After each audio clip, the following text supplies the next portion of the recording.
So what are we going to talk about today? MVC, I think. What specifically? So many aspects, isn't there? Yeah. You want to talk about the anger book? Yeah, the anger book. I've discovered I'm full of rage. I think we all are, dude. I know that I had realized how much anger I really had inside of me, and it's crazy. I've let a lot of it go, though. I can tell you that, from actually just feeling it and realizing it, and then I being able to freaking just sit with it for a little bit, man, and just freaking not run away from it or push it down like I usually do. It's been helping. So Yeah. Still got anger issues, though. Yeah, I'm not quite there. I mean, one of the phrases I read in the book, got so much highlighted, is where you can just sit back and watch the anger and realize it's not you, it's not your identity. And once you've got to the needs behind it, it's like it just all goes. Yeah, I don't know. Sometimes you just don't know why you're angry. You're angry. So what is the need? So sometimes it's a little tricky, right? But I think the biggest thing for me is realizing that whatever we think is the cause or the trigger of our anger isn't it. It's like we read something, we see something, someone says something, and we get pissed off, and we think it's because of what they said or what we read, and it's not the case, which is kind of interesting. What do you think about that? I was blown away by it, really. I mean, I kind of knew it from yesteryear when I did the early NLP trainings, and the meaning of the communication is the message received, not sent. So from that point onwards, I always realised that we take offence. Offence can never be given. So it's a choice that we make in response to what someone else says. So there is no such thing as an offensive thing to say. It's just we choose to react to it that way. But the MVC goes deeper in terms of analysing why it is we might choose to respond that way and the manipulations that go on. And whilst I was reading the book, I got distracted onto a Reddit channel. There's a few Reddit channels. Entitled Parents is one. Choosing Beggars is another. And we should probably do a role play and read out one side of the text and read out the other side of the text. It's hilarious. Yeah, we should. That'd be great. Yeah, so it's, angry kid, entitled parent. I think the world owes them. And then when people try and stomp in with a bit of equity, it's like, you violated my sanctity of my righteous moral indignation. And it's funny how quickly things escalate to judging other people and imposing our own perceptions on them and not seeing things from other people's point of view. And it's always about getting what I want rather than what's the needs here. Yeah, and but it's going through these channels. It's just been such an eye-opener in terms of how often and frequently it goes on now that it's explicit. Well, now that you're aware of it, right? Yeah. So, but also, like, a lot of these things I think happen on the unconscious level. People aren't consciously thinking those things and being that way. You know what I mean? Yeah, for sure. I mean, that's one of the first few sentences in the book. It says, be conscious. Once you've got anger, be conscious of it. And then you've got to separate the stimulus from the cause. Yeah, you got to be conscious of it, right? You got to be aware of it first. And I think a lot of people we're just running on unconscious programs, so some people don't even realize it. Yeah, what's funny to me as well is reading some of the comments on the Choosing Beggars. They'll say, I want this item, or I want you to give it to me for free or a deep discount because I really want it, I really need it. And when the other person says, I'm sorry, I can't give you a 99% discount on that $17,000 car, the other person will say, well, it's a piece of shit and I never wanted it in the first place. Well, I mean, that goes back to you can't have a logical conversation with an illogical person, right? So, like, that's even trying to be logical with a person like that is just futile. It's just a waste of time and energy, right? Yeah. So yeah, but it's also a kind of a self-defense mechanism that I think comes back to the comedy of theory of comedy. One of the things that makes things funny is some kind of notion of Schadenfreude, where we laugh at other people's suffering. So a joke is also not maliciously, but it's a way of putting down another situation to elevate ourselves so that we can laugh at it. And remember what Bandler says, slap myself on the forehead. I looked at myself and laughed. And at that point, learning can start. But I think too often it's used to put other people down because there's a judgment.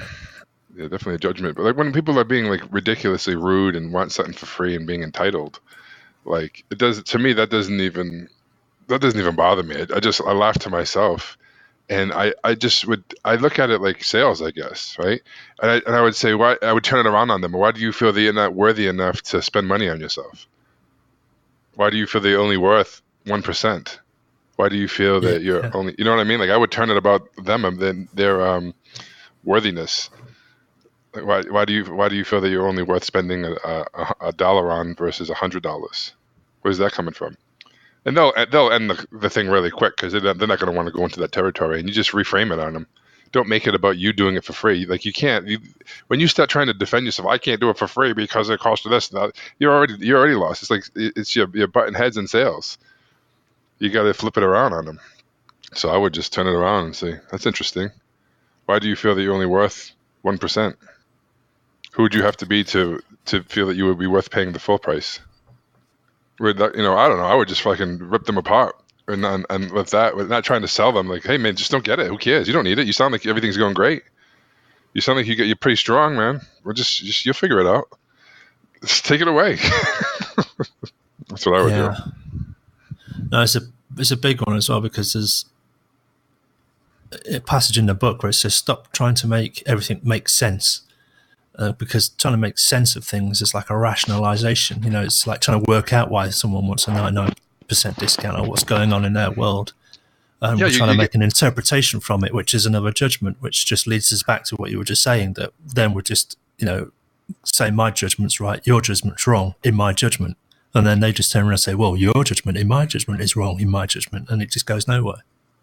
yeah, yeah. I mean, I wouldn't even go like it's like sometimes in sales, right? Like I see a lot of salespeople that I call it chasing bones. Someone throws a bone at them, right, and then they just start chasing everything.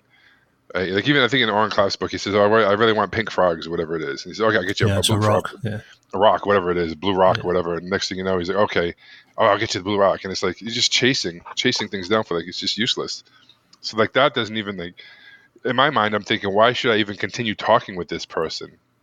It doesn't make sense to me, and I don't think you have to.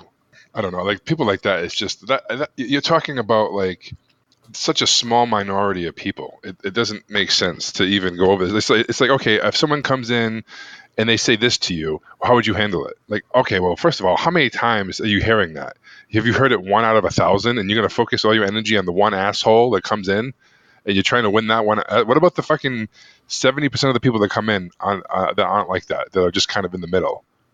Let's focus on that than the 1% of the asshole that says, you got 30 seconds, I'm not buying shit, and I'm going to go, and I want to talk to your manager. It's like, you're going to work on that guy, right? I mean, come on. Like, Yeah. Yeah. so, like, there's an old Yeah. saying, too. You got to remember, too, like, I remember one of my old bosses says, trash tends to hang out around a dumpster.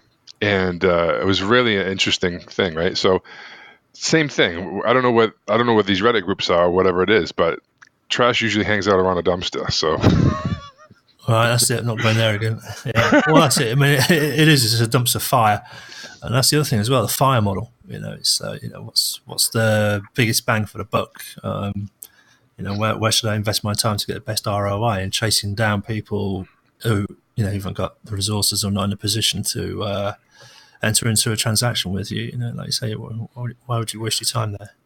yeah, you can't try to convince people, right? As soon as you start going into convincing mode, that triggers neediness, and that kills sales faster than anything. And then you're losing your frame, right? You're trying to prove yourself to them, like who.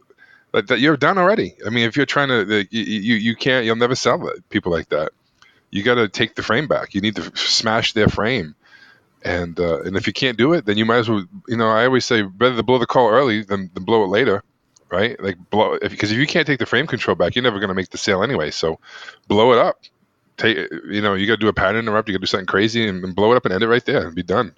Spend 5 minutes on the call, 10 minutes on the call versus an hour, and then be at the same spot right at the end because you haven't had the frame control the whole call. So it's just like chasing stupid. I mean, it makes you dumb trying to convince people that are just not the right people at the right time and that have the right problem with that. You know what I mean? If people don't have a big enough problem, they're not going to buy anything.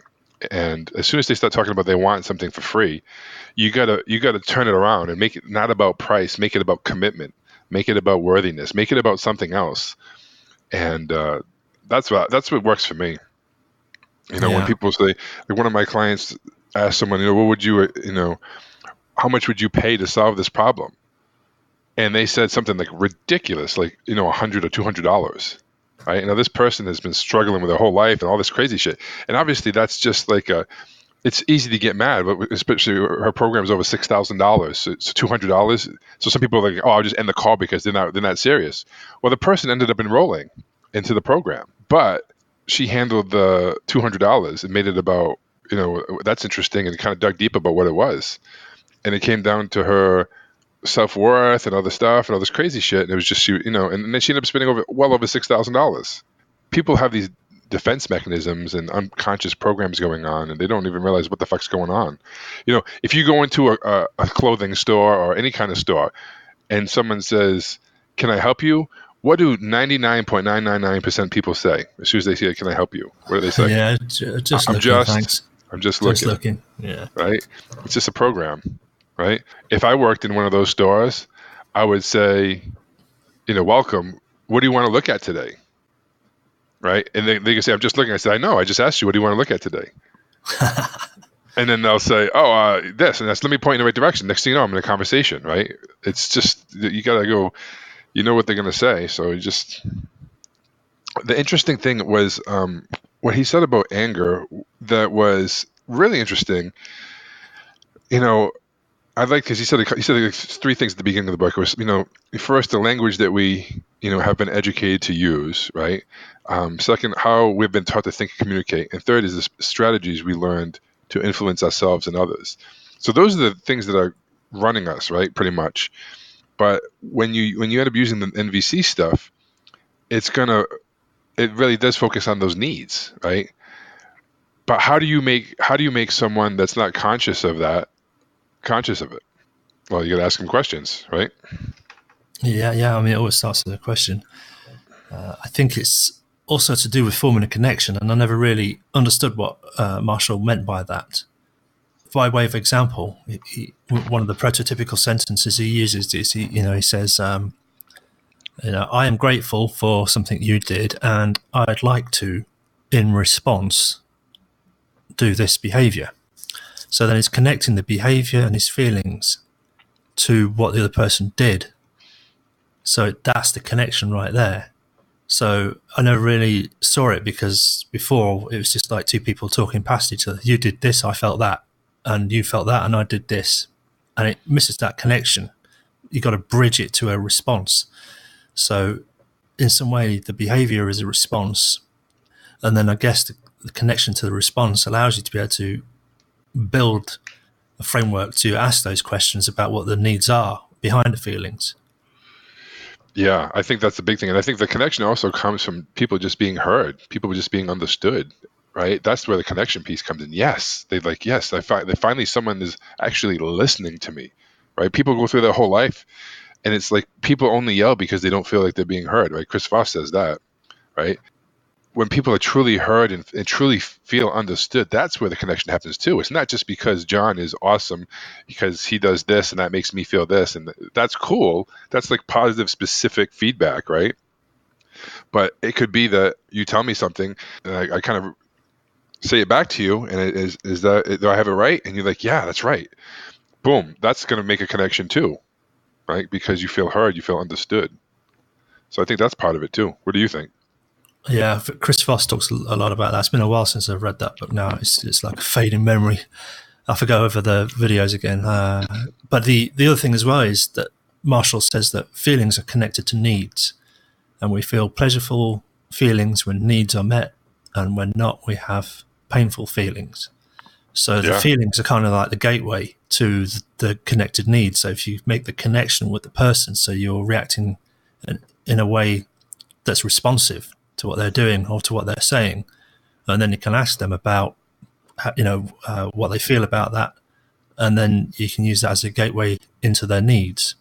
Or I don't like the word use, but it allows them to get in touch with that, because if you're jittering around and you're moving their emotional state around too quick by asking lots of different questions or trying to impose will or steer them too quick. I think people can have their feelings meandered too quickly, and they don't have time to connect to their needs, and then all of a sudden we presume we know what their needs are, and then we start imposing things and it's a mismatch. Yeah, and then the wall comes up. Chris Voss talks about labels, right? To validate, what the person you're talking to, the emotion, by acknowledging it, by saying things. It's right, kind of like out of NVC. You can say it seems like XYZ, or it sounds like, or it looks like. This is bothering you because whatever, and you kind of do a little bit of the mind reading stuff, and they're either going to say, yeah, that's right, or they're going to say, well, no, it's this, and this, and then now you can get to the need, right? But you have to kind of label it first to kind of see where, to make sure that you're on the right path, that they feel understood. And if you're not on the right path, they're going to correct you, and then you'll get there. So before you go into any of the other stuff, I think. Yeah, that's what I really like about the model, is that kind of prototypical sentences. Are you feeling, guess feeling, because you're needing, guess need. And you might have got it wrong, but because you're making an attempt to reach them and connect with them and understand, people will generously correct. Yeah, no, it's not that, it's this. They won't say, oh, how dare you guess my feelings wrong. Yeah, people love it because they sense that, well, this person's trying to understand what I'm saying, and then that's why they're asking me questions. It's not because, my background with the sales, people ask a lot of questions, and it always seems like an interrogation, and it seems like they're trying to get somewhere, and that people sense that, right? People sense that someone's trying to drive them somewhere, to get to some pain, to get to something, and that's where the wall comes up. That's where you get the superficial answers. That's where you get people say, "Oh, they're in denial. They don't want to talk about it." No, they're jaded because they sense you're doing something to them, versus wanting to really understand them. And when you do it the NVC way, in my opinion, I think it comes across that you're truly trying to understand and hear them and make sure you have it right. And that alone, that you're just making the attempt, is going to get you a huge amount of connection and rapport, even if you don't get it right. You know what I mean? Because people are like, wow, this person's trying to understand that. And maybe they're thinking, maybe I'm not being clear, maybe, and then they'll clear themselves up. And sometimes people just don't know, right? People run on programs all the time, and then asking these questions get them to elicit the right feeling, and then the right feeling gets them to find the right need. They don't even know. You know what I mean? Yeah. Like in some of the books, like, I just want them to, know what I need before I do, and do it for me. Right. And it's like impossible, right? And then they realize that need is never going to happen, Yeah. because no one can, and then it makes them have to what do I really need? It makes them do a little thinking, soul searching. What am I trying to get? Well, I need that connection piece. Okay, obviously, what's another way we can you can feel connected, and then you kind of build it that way, which is cool. You had mentioned earlier, before we started, a couple things that triggered you. Is there anything that stands out, that when you were reading, that you highlighted, that said that something kind of?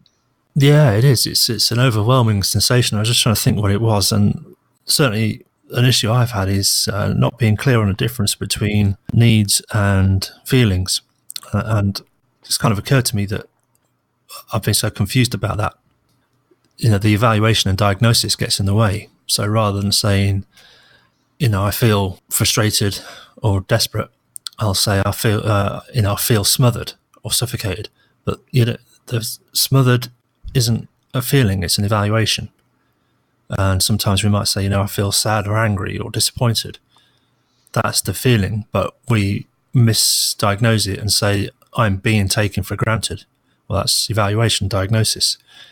So I've realized that too long I've been going to the diagnosis and the evaluation rather than the feeling.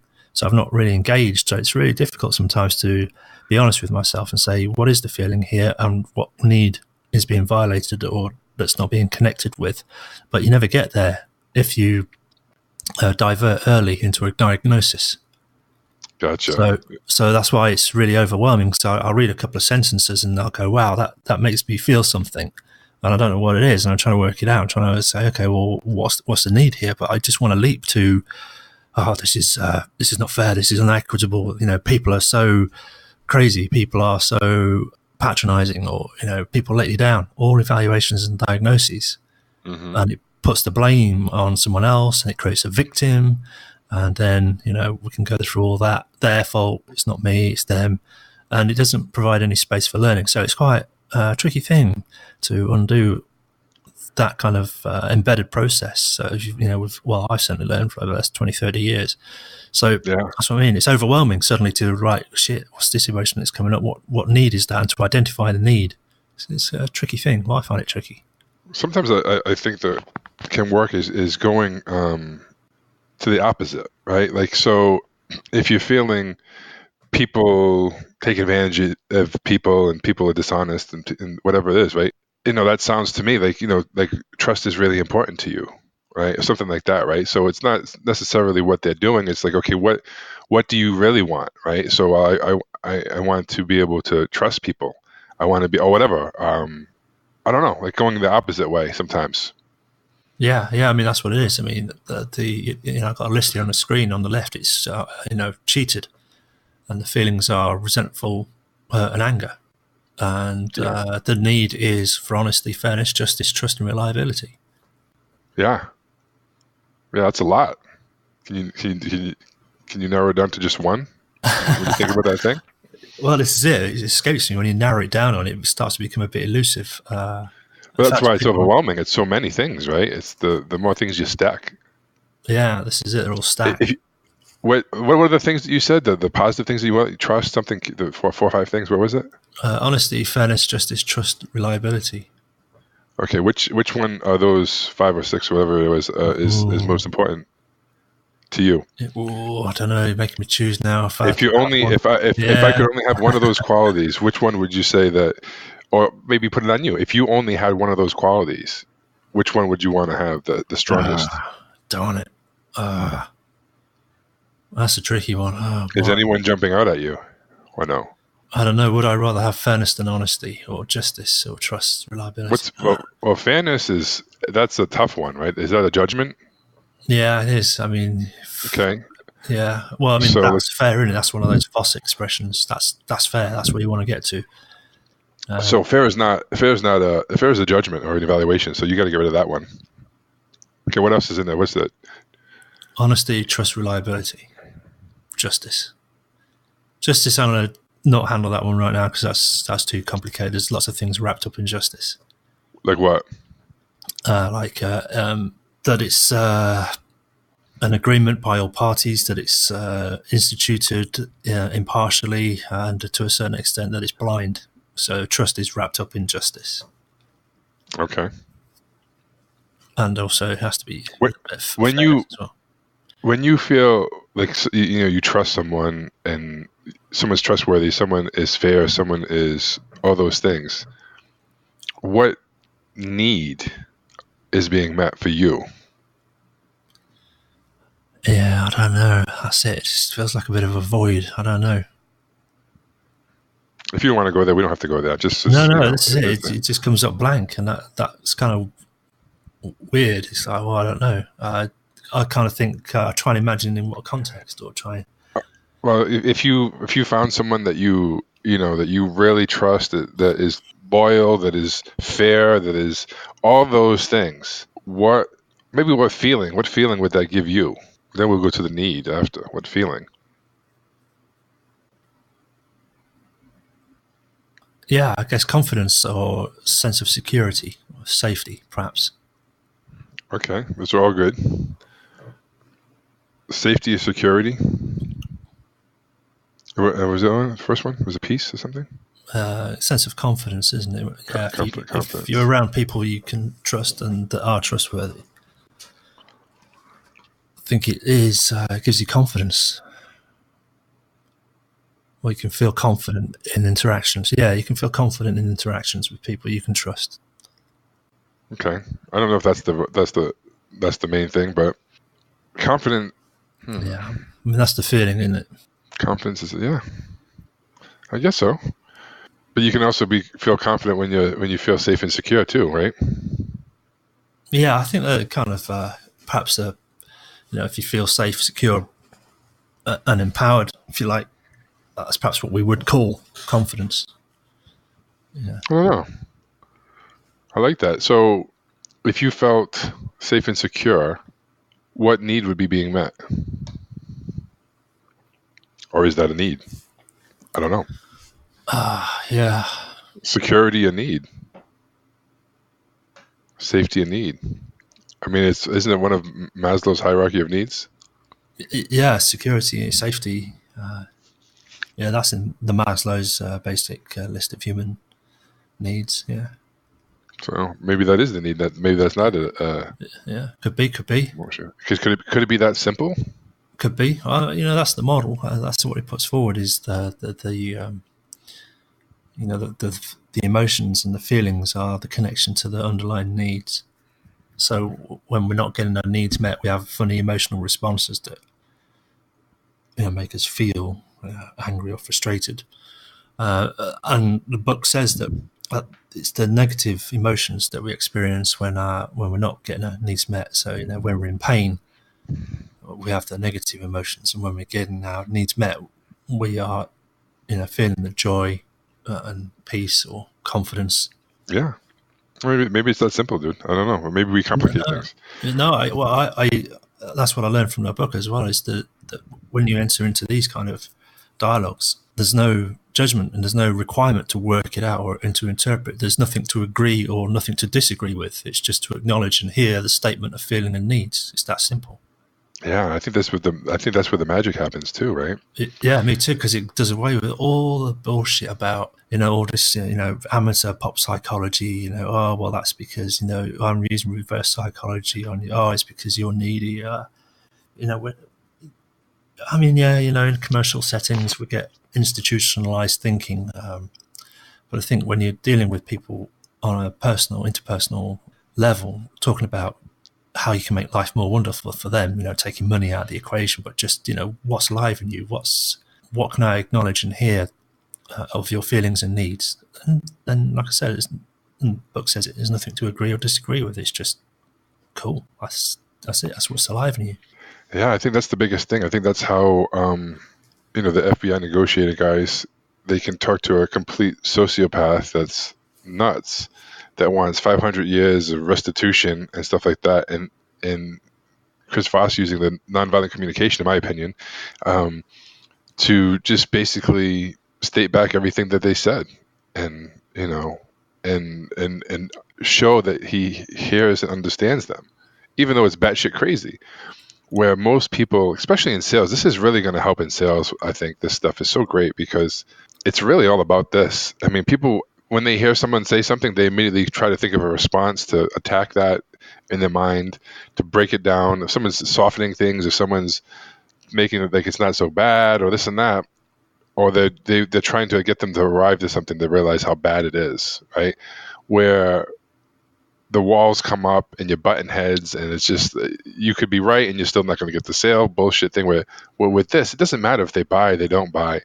They will get off the phone with you. They will get out when you were talking to them, and they will finally, once in their life, feel heard, feel understood, and feel listened to. And that alone is probably the most powerful thing you can do for another person. I got to tell you, like this is one of the biggest things to me. Like it doesn't matter who you're talking to. It doesn't matter. There's no agenda. There's just, and to not wear anything. Someone comes at you and yells at you, and you realize it's not you. You're not the trigger. You know what I mean? It's something else. And you being able to talk to that person without getting triggered and get to what's really going on, they're going to finally feel like, wow, this is, I mean, I don't know if there's anything more powerful that you can do for someone than to have them feel heard and understood. That could be the greatest gift you could give to anyone, in my opinion. Yeah, I think there's an expression in there, to understand all is to forgive all. And again, But that clouds it up, though. I don't oh like yeah, that. no, I agree. I mean that's I think there's that's it's an approximation, and the forgiveness is an assumption that again that some kind of equity has been breached. So again, as a judgment or an interpretation. So yeah, I think it's like you say, it's just to accept that somebody has these thoughts, that somebody has these feelings. It's undeniable when we make judgments and use that horrible word should, we're suggesting that some people shouldn't have those thoughts. So right there is you're kind of imposing a sort of totalitarianism that you're convicting somebody of a thought crime. what a more despicable way to treat a human being by saying you're not allowed to have those thoughts. I know, but there's a fine line too between someone thinking about stabbing someone 100 times every day, wanting to kill everyone, and do you know what I mean? Like Yeah, but there even is a that, line. well, he even goes through that example in the book most beautifully. The cab ride, Oh yeah. where the guy's venting some racist stuff, and Marshall says something to him like, wow, 10 minutes ago when you first said this, I was upset to hear what you were saying because I wanted you to have a different experience that I have had with these people. He went through the 4-step process, didn't he? Which was Hmm. reveal to the other person the stimulus. So he says, what you said at the beginning of the conversation, and then step 2, express the feeling. That made me uncomfortable, and then follow up with a need. I wanted you to have a different experience that I had. That's my need. And then step 4, to make a clear request. But he hadn't got to the stage of making the request. Straight away, the guy starts to go on a defensive. Well, I'm not saying, you seem to be saying that I'm a racist. And Marshall says, no, I'm not saying anything. Can you just repeat back to me what you heard me say? Well, you said that I shouldn't have these thoughts and these things. No. Just repeat back to me what I said. And he had to keep pulling him back to all I've said is, I've expressed what I heard you say. I've expressed how I felt about that. And I expressed what need in me that made me get in touch with. And there's no judgment in there. And he says you have to keep going around that cycle Hmm. until the person gets it, that there's no judgment here. It's just reveal the stimulus, express the feeling, follow up with expressing the need.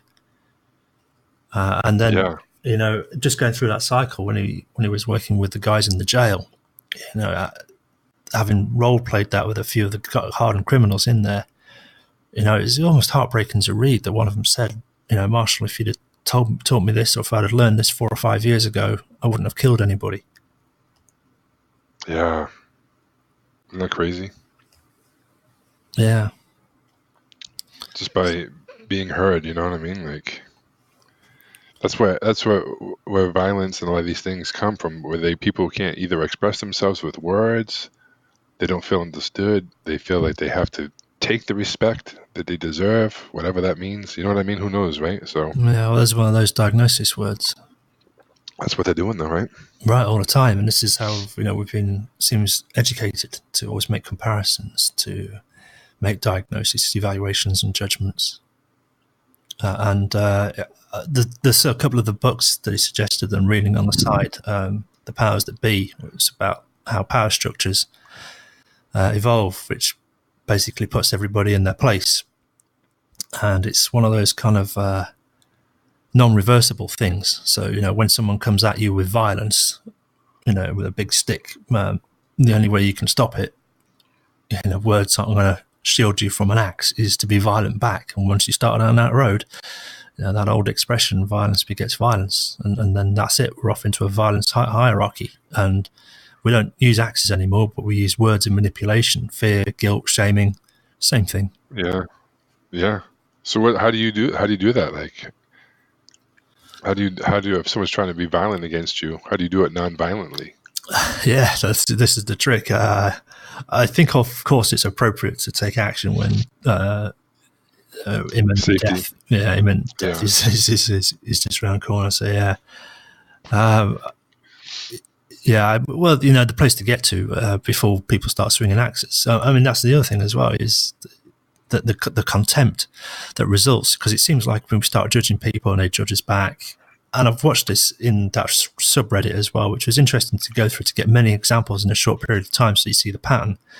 Is that once someone has been denied something or told no, they see that as a failure on their part or a rejection, to which then they have to reject the other person.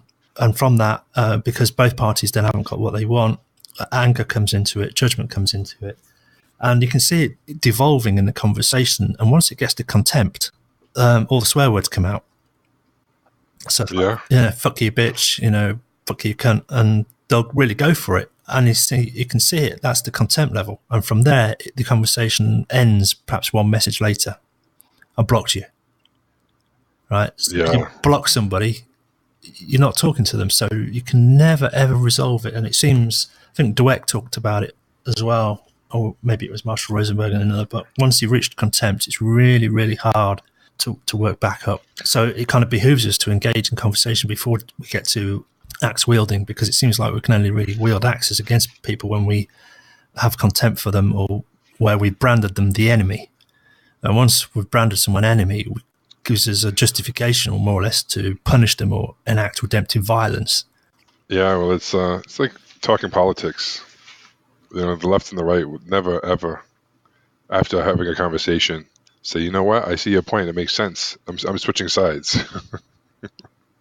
Yeah, well, what always puzzled me, and I never really saw it until recently, is the left also seemed to have an attitude of, I'll get the information, I'll work it out for ourselves, thanks, what kind of responsible people will get it sorted. And the right seems to say, well, we need an authority to tell us what to do. Those two mindsets are so far apart and so different that they'll never meet. So I wonder how that gap can be bridged. It's not about the mindset. It's about it's not about what they believe. It's about them. They need to be right in their confirmation bias and digging in their heels. Doesn't matter what the belief is. Doesn't matter that they're so far apart. Yeah, well, that was an interesting thing when the two chaps came to the door yesterday to try and sell some religion. I kind of blew it, but the point I wanted to get to them with was to provide evidence that showed them that we don't need a god for planet formation, that we don't need a god for sun to come about, we don't need a god for green grass, and that once that's explained to them, that then if they accept that, it's not to say that there is or isn't a god, it's just that we don't need one to explain how it came to be because we now know better. Would they stop telling the lie? Well, what do you mean? Well, I mean, would they accept that if the way that they're selling is religion is the teleological argument, which is to say that, wow, it's so complex, therefore must be God.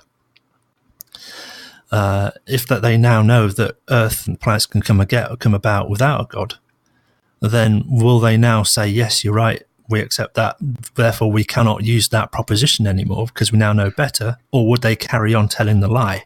Well, that's you're presuming a lot right there, right? You're presuming that they're lying. Well, you're presuming that you're right. Yeah, that they're wrong, and you're presuming that there is no value in believing in something. Yeah. Right. I mean, you don't. How do you know? Like I said this to my buddy. I went off on him one time when someone approached us at a Starbucks selling religion, and he went to pretty much try to smash that. God doesn't exist and all this other stuff. And I stopped him in the middle, and I excused the person.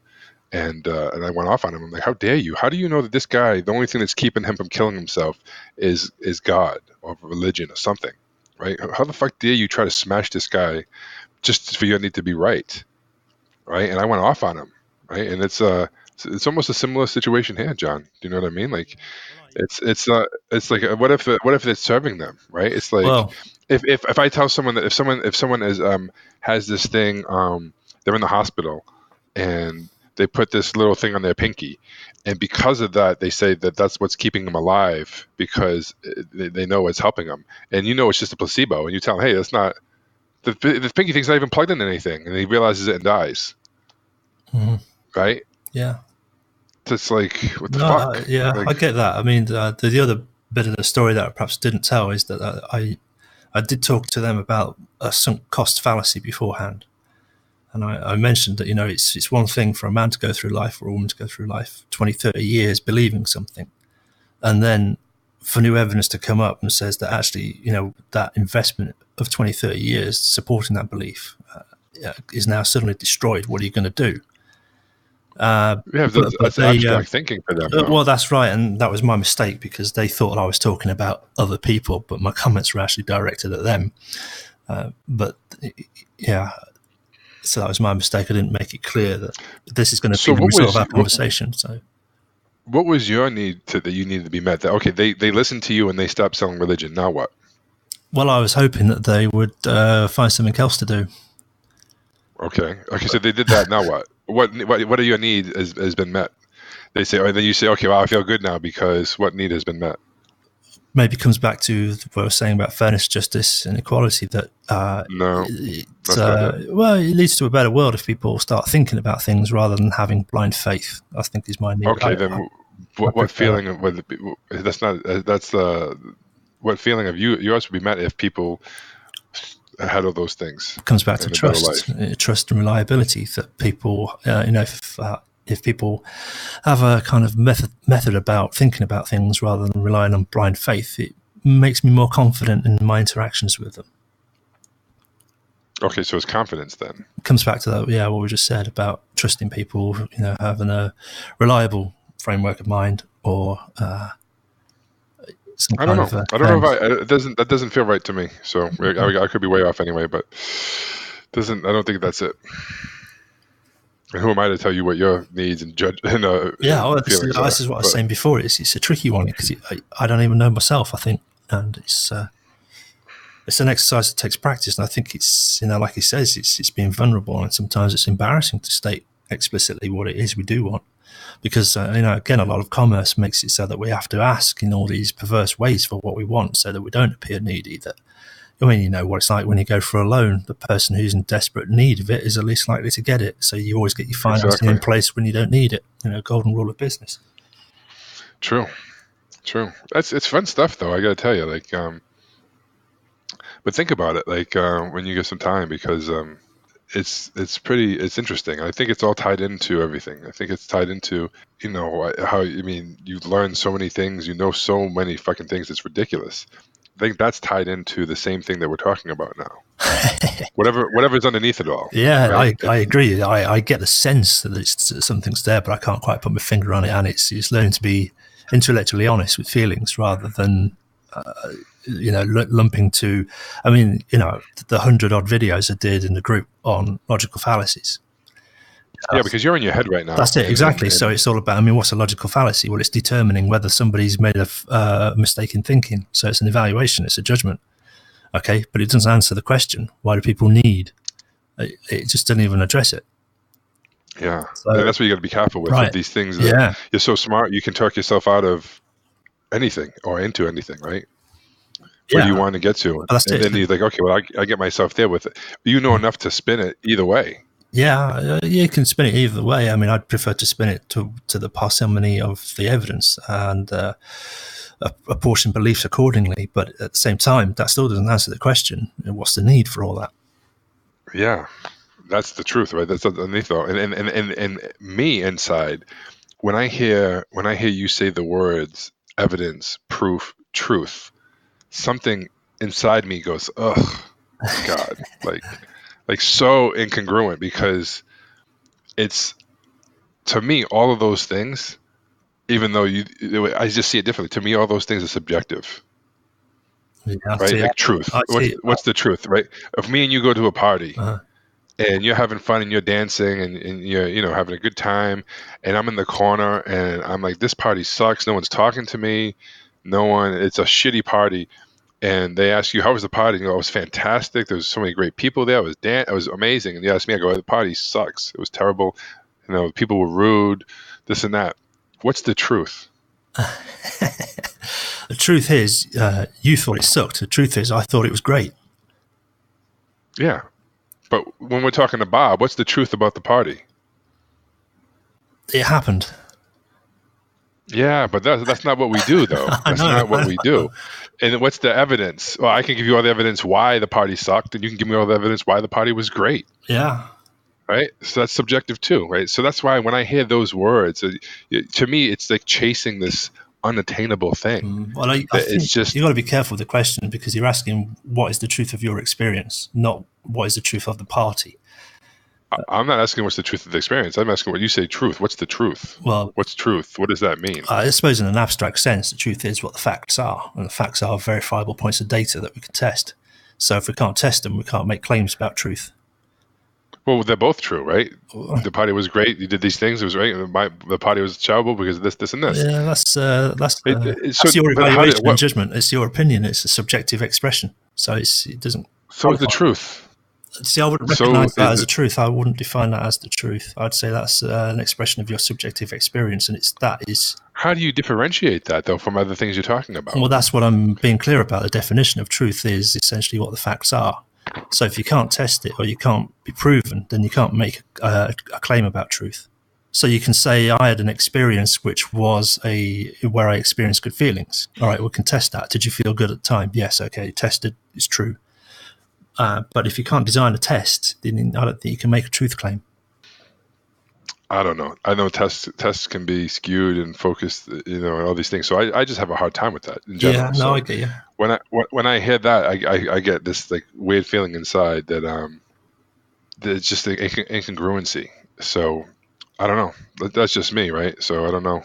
I think that I have a real hard time with that with people with and this is probably my own thing, right? And this is with science, when someone tells you something like a doctor, that everything is just because they're a doctor that you believe it, and they say that science proves that this and this and that. Well, does it? Where? How? You know what I mean? Like a lot of people are just full of shit. Yeah, well, this is another thing I'm pretty hot on. It's been explicit about the definition. So, like, there now, I really do get bugged up on what the truth is, and the definition, as far as I can tell, is it is what the facts are, and if we can't test them, then we can't make a truth claim. So, the same thing with doctors. They shouldn't say that science proves this, because science never actually proves anything. It's the latest model that fits the data, and the data is what we can test to be true. So it's I like, know, but that in itself, it just rubs me the wrong way well, it's because just who's testing? How are they testing? What's it like? yeah. Is it accurate? This I don't trust, and maybe it's the opposite. I don't trust anyone. I don't. I have it's like my favorite saying is maybe trust but verify. But even that, like things are skewed. There's a point where you just have to either just kind of go with it and say, okay, well, or I don't know. Well, I can see how it presents a problem because I mean, I grew up in the sciences, as it were, and I got the physics degree. So I've done a little bit of testing. I understand a little bit about how the peer review process works, and I understand about how you can design the experiments and how you have to take account of errors and design the test to take out cognitive flaws and logical fallacies and biases, and you have to be very careful. So designing the test is actually 80-90% of the thing. Designing the test is freaking hard. Pushing the button that makes it work is the easy bit. Writing down the results is the easy bit. So, but the point is that that's a lot of work, and it's beyond people who have not experienced. I mean, what's an error bar? All right, what's a chi-squared? What's a 3 sigma, 4 sigma? These are all things that don't concern lay people. They've never touched it. They don't get involved in it. I'm not saying they can't understand it. It's just they've never read it, so they just don't know. They don't want to know. It's too complicated. It takes them too much time. They're only ever going to use it once or twice, so why bother? And this is why I think we employ experts in the field and we consult with them. And then the question comes down to, I think what you said there is it alludes to control. So, like, I get all anxiety about artificial intelligence, even though I understand it, I get it, I understand a bit of the maths behind it and what they're doing. But I'm thinking, That's probably why you have the anxiety. yeah, we're rushing to people. it, but it crosses so many moral boundaries, and I'm thinking, who's in control of this? And that freaks me out a little bit because there's no one in control. And once you realise that, it's like, shit, this is our control. There is no control, and I think that's what freaks people out is that they have to rely, they have to trust these experts because there is no alternative. So that is not a choice, then, is it? But then now you can bring in people with biases and things like that, and then when you have that blind trust, it's no different than blind faith in religion. You're right, exactly. So now you're in the same fucking boat, no, right? So I understand the quandary. I get it. Yeah, and that's the point. Is that at least we have some control over the government that we pretend to elect, and it has a veneer of democracy about it, and that these institutions they make an effort to be transparent. Some more than others. Yeah, I mean, to me, I think the only thing you can control is what you focus on. You can control how you react to things at some level, at some point when you actually do that, and you can control what you choose to do. Other than that, it's all an illusion of this false sense of security. Even if you find someone that you can trust, even that is it's out of your control. Do you know what I mean? Like it's like you may thought, I know this person, I know everything about him, we're good, we can trust him. Even that's an illusion, Yeah, it's another right? disturbing thing I learned in commerce as well is that trust is very convenient when financial incentives are aligned. One should be very wary of trust when financial incentives are not aligned. Well, or emotional incentives, right? I mean, Yeah, that's equal. yeah, People can trust. People think about people like in relationships that some people stay in abusive relationships, some people are in relationships with people, and um, people stay with other people for many years that are cheating on them because they say they trust them and they don't want to. They're closing their eyes to things. You know what I mean? yeah. Especially like Well, my client was talking to me. that's a strange thing, Yeah, isn't it? Because the need for familiarity and the need for reliability exceeds their fear of the unknown. So, in other words, you'd rather get beaten by a shoe every day than go out and try and meet new people. It's ridiculous, but there it is. yeah, but is that? I mean, that's true, but is it true? Right? Is it just a? Do you know what I mean? Like that's why I talk about this truth thing, right? Like when do people change? When people go through the whole life with certain things, and then they finally say it was the straw that broke the Yeah. camel's back, right? And then they change. But what made them change? I suppose it's the Not swing of values. Is that eventually the value that the need to go out and find somebody new has now exceeded the need for their familiarity. That would be a judgment, a diagnosis, an evaluation, and it may or may not be true. So again, it might be a good question to ask, but it might be a better question to ask. Okay, well, if that's what they're needing now, how can we help them get it? exactly. So yeah, it's just interesting. I don't know. Like that's my own hangups and stuff. So like, I think that's why we get along so good, dude, because we're pretty balanced in certain ways, right? Like where you're super strong in, I'm really weak in, and where things that make sense to you don't make sense to me sometimes. I think that's why we have a pretty good relationship because we bounce things back and forth. Yeah, yeah, I like You that know, because with I get hung with up on the details, and I like to keep warm by the dumpster fires. And it's like, mate, and you yeah, say to me, John, the point isn't to live out by the dumpster. The dumpster is take the trash from the building. It's supposed to live in the building, not not outside by the dumpster. yeah. If you want to look at the dumpster from inside the building, that's cool once in a while. But like, yeah, yeah. But I know there's something. I think that you have a great gift in you, dude, and I think that you really want to help people and you want to free people and things around that. And I think your intention is in the good place. I really do, but I think that you just sometimes surround yourself with people that one don't want to change, and it's a very frustrating thing, right? It's like if you're trying to, like they say, if you're going to open up a hamburger stand, I don't know if it was who's it, Gary Halbert or someone, one of those people. So what's the most important thing to have? The best burgers, all these things, whatever they're asking, right? And what's the most important thing to have if you want to sell hamburgers? Hamburgers for customers. A hungry crowd, right? Something like that. He says, right? So people are talking about you need the great location, you need the best burgers, you need the best marketing, you need the best whatever. And they said, no, the only thing you need is a hungry audience. That's it. Someone is starving. They're not going to eat anything, right? And I think that's what we gotta. We don't want to convert. We don't want to. We don't want to be like at 1 o'clock in the afternoon down the street where tons of restaurants are asking people to come eat at our place that just already ate, right? It's stupid, right? You know what I mean? But if it's 115 degrees in Arizona and people are going to some kind of an air show and they have to park the car and they have to walk a long ways, um, and to get to the place or whatever, and you're selling bottles of water on the side of the road, that's an easy sell. People are thirsty. People maybe they on the way back, right? So at the end of it, they're walking back. They're thirsty. And you say, a bottle of water is $1. They're like, oh, great, I'll take it. They can get 5 of them. Now you're selling water bottles like crazy. You know what I mean? It's just being smart, Yeah, no, trying to convert people that are just so stuck in their ways that don't. It's what they say. I think Joel Salatin says a line that says, "You should never try to teach a pig to fly." oh yeah, Yeah, Alan Nation used to tell me, don't teach a pig how to fly. You can't do it, and it bothers the pig. When someone has already made up their mind and doesn't want to listen, save your breath instead of wasting all that energy and glucose trying to convince everybody that. Yeah, Ty Lopez said that about Alan Nation. I thought yeah. it was Joe Salatin that said it, but Okay. I guess not. Yeah, it's true. I mean, Is there's that it should? another book we should get onto as well, which I'll mention the name for a moment. But again, it talks about asking the big questions up front. You know, it's the you qualify people in or out on the major differences. Don't worry, but you know, if you're qualifying people to buy a car, you know, what's their big decision?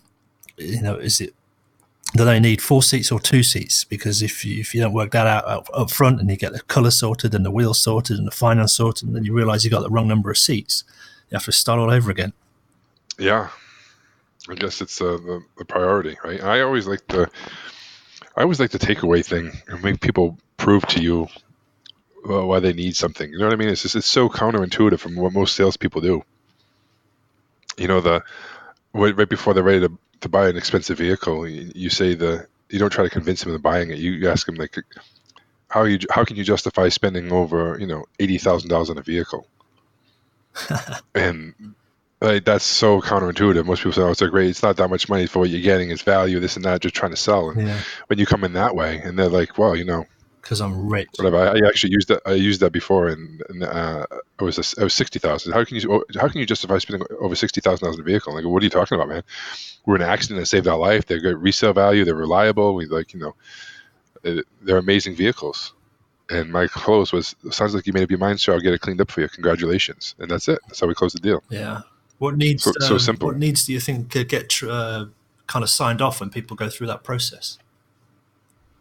Well, I mean, sometimes I think it's just as simple as the salesperson not fucking it up, right? I mean, if you find out what people really want and what they need, and you stay out of the way, and I don't know, I think it's that simple. Like So do you think it's if post hoc justification, or do you think it really is a confirmation of all their needs? You know, safety, resale value, no, or I are don't they? know if that even matters. Yeah. So it's just to convince her to kind of stop buyer's remorse. I don't know. I mean, I think people make up their minds way before, and then they get sold on it, they like it, and if it's within their budget or close to it, what they were thinking, and there's no negative things in the deal, like stupid salespeople trying to do their own thing, and you just make it easy for them to say yes. I mean, I think that's it. Just don't give them a reason to say no. Yeah, I found I that mean, as I think well. Yeah, it's like you know, I want it, I'm going in for it, and I'm going to buy it unless just if any one thing doesn't check out, I'm not going to buy it. So all the salesman has to do is basically say, "Yeah, you've made a good choice." Anything that's easy as that. If he says, "Well, you know, it comes in different shades," all of a sudden it's like, "Oh shit, have I got the right shade now?" I didn't realise that before. It's just brought an extra thing in that I didn't think about before, so it's fucked it up. yeah, yeah. I mean, I really think that happens a lot with, and it's such a stressful situation. A lot of people don't know either. People come to a car dealership, and I don't know how many people I would call on a specific vehicle. Yeah, we have it come on in, and they end like I'd say like 70% would buy another vehicle, 80%, and the one that they thought they wanted, you know. So people don't know either. People come in, they think they like this, and then if you actually know what you're talking about, and you find out a couple things, and you're like, well, okay, well, I know you like this, but hey, take a look at this one. This might, because you said you want this, this, and this, and check this out. And they're like, oh wow, I never even thought of that. That actually would work better. And sometimes if they say, no, that's cool, but I like this one because of this and that. Okay, cool. Either way, the switch or offering something else sometimes can either make them dig in their heels more on what they originally wanted, or to actually explore the option if it's based on what they told you, not just some arbitrary sales guy saying, hey, before I show you, let me show you this one, without any. Do you know what I mean? That just sounds like they're just doing the bait and switch, and then the defensives come up and all that other shit. So It's a bit like I was saying earlier. Sometimes, you know, when you're asking me earlier what's the need, and it's like, well, I don't know yet. Maybe I need to compare it, test it, or explore possibilities and get the feeling that confirms, yeah, that's the need. That's the one. You've twinged it right there. You got it. And I don't necessarily like the needs thing, because people will pay way more for what they want than for Oh, what they yeah. I need, mean, sales, yeah, it's you know, it's a different story. right? And then like I like the Bandler kind of question, instead of saying like, what do you want, what do you need, like what are you after, something like that. Was it Laval? Someone said that before. Like what are you after? Yeah, I think It's that's so open and yeah, vague, it's a great question because you make the picture. What you're really after is that illusion you're creating that you're rich and that the tall blonde, be it male or female, will be find you alluring. Now you've got your Italian 2-seater red sports car. That's what you're after. Maybe, or they could come in. Hey, I just want to get information today, Yeah. right? And then the Grant Cardone line is excellent.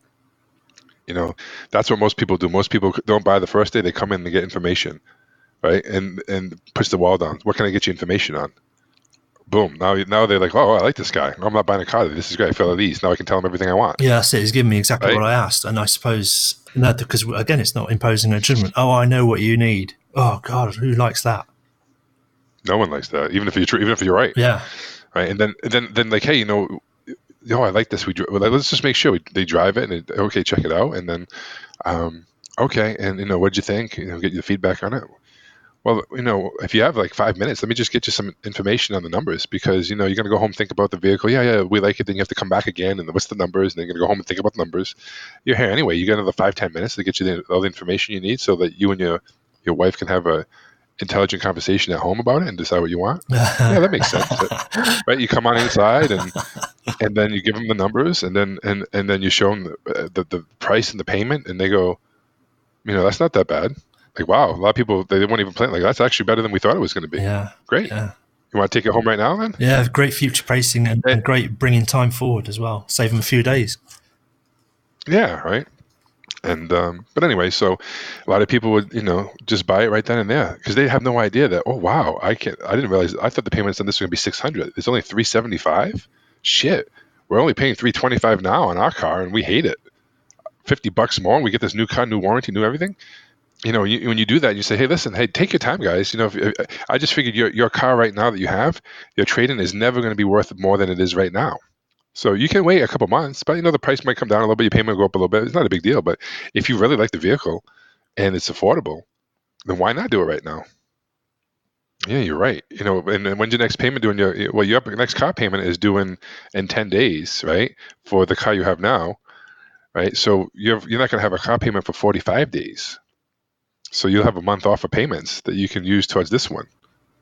And what you're really talking about is, and then you break it down, right? You know what I mean? So it's like you divide the 50. So basically, what it's going to cost you to get this vehicle is about $1.66 a day. That's it from what you're paying now. Would you pay $1.66 to have a new vehicle with a new warranty with everything that they didn't have in the other car, with the moonroof, with the leather seats, with the AC, with the tow package, with the whatever, the blah blah blah blah blah blah, for $1.66 a day? Yeah, I mean, I like how that was And broken down because you're giving them every reason to say yes, every opportunity, and it's like I think Voss talks about this in the negotiation. When people say no, it's because you haven't met the need or provided the means for them to be able to say yes.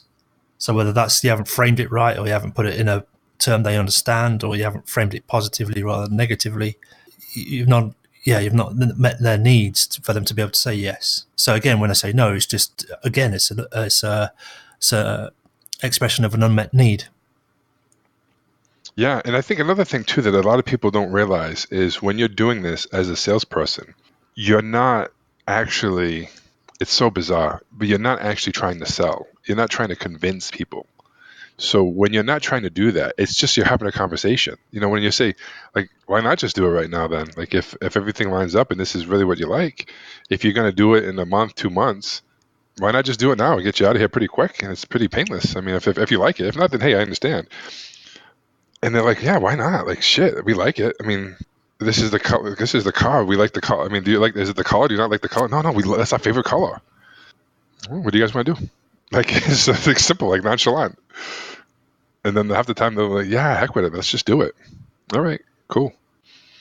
I'll get it cleaned up for you. Get you a couple free oil changes and whatever. Boom, boom, boom, boom. Just do the deal. Yeah, it's just so So, so I mean, easy. I It's think, almost like dragging them around that circle again. It's not about making judgments or evaluations. It's what did you hear me say? What did you hear you tell yourself? What did you hear you tell yourself? It's not about rightness or wrongness. It's are you feeling this is the right car because you need confidence in making this decision? It's almost that kind of framework. yeah, I don't know. I don't even know if you need to get that deep in the head with people like that, right? Yeah, It's like perhaps not for sale. I don't think I even want to get them thinking about things like that. Then you can instill doubt. You know what I mean? Sometimes it's just keeping it so simple. Like there's people tell me they want to think about it, right, or whatever. This is a great line. It's like, hey, absolutely.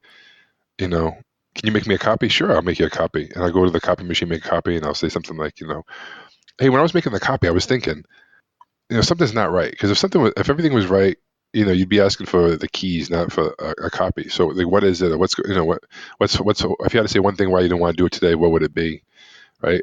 Or, hey, take your time, guys. How long do you think you need to think about it? You think 3-4 months would be long enough? And there's a Grant Cardone line or something like that. And they say, well, no, man, like a couple of days would be good. And I said, yeah, the truth of it is it doesn't matter if you take 3 years, 3 months, 3 weeks, 3 days, 3 hours, or 3 minutes. You're going to be faced with the same three questions over and over and over again. And then I always ask permission. Can I share them with you? And I'm like, yeah, sure, Mike. And like number one is this the vehicle you want to own? Yes or no? They say yes. Why? I'd ask that. Why? Well, because this. They tell themselves. Okay. Two, is it affordable? Can you afford it? They're either going to say yes or no. If they say yeah, we can afford it. Well, then it can only be one other thing, and you build it up, right? And they go like, what is it? You know, am I the guy you want to do business with? Because if it's not, it's okay. Just tell me. It's cool, and that's fine. Oh no, no, no, no, no, no, no. You've been great. You've been great. So if the car's right, the money's right, and I'm right, the dealership's right, then why not just do it now? And then you'll say, well, I don't have the $3,000 down. Gotcha. Okay. Other than the down payment, is there any other reason why you wouldn't want to do it? No, no, it's just the down payment. Okay. What of Well, how much do you have of the 3,000? Well, I have 1,500 right now. Okay. What if I could, push out the other 1,500 for another 2 weeks? Would that help? Yeah, that'd be great. All right. And then I just go back into the close. So if we do 1,500 now, 1,500 in 14 days, and we make your first payment in 45 days, so you have another 30 days after you make the second 1,500 before your first car payment. Would that help you? Yeah, that'd be great. And we can wrap it up. Yep. Cool. Done. Well, why not just put it on a credit card? Figure out. Just put it on the credit card. Pay it back when you want to. Yeah. So So simple, streamlined, straight line. yeah, I guess so. Anyway, we got off track. Sorry, bud. Yeah. It's a fast read though, 50 odd pages. It's practice though, isn't it? It's practice. Yes, that's really what we got to do. Yeah.